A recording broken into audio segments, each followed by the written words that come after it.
Hello everyone and welcome to today's session. In this video, we are going to explore one of the earliest and simplest types of artificial intelligence, reactive machines. What are reactive machines? Reactive machines are the most basic form of AI systems. They are designed to respond to specific inputs with predefined outputs. In other words, they do not learn from past experiences and do not have memory. They simply react to the current situation in front of them.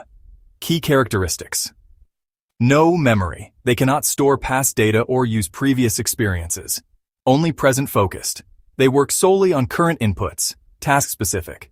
They are built for very limited functions. No learning ability. They cannot improve or adapt over time. Let's look at some examples to understand better.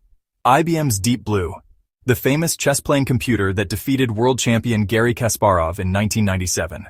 Deep Blue could evaluate millions of chess moves instantly, but it did not learn from past games. It only reacted to the present board situation. Basic recommendation systems. Some simple rule-based systems that suggest products based only on fixed conditions, without learning from your past behavior. Advantages of reactive machines. They are fast and efficient for specific tasks. They are reliable because they always respond in a consistent way. They are useful in predictable environments where rules are fixed. Limitations of reactive machines. They cannot adapt to new situations. They lack understanding of context beyond the current input.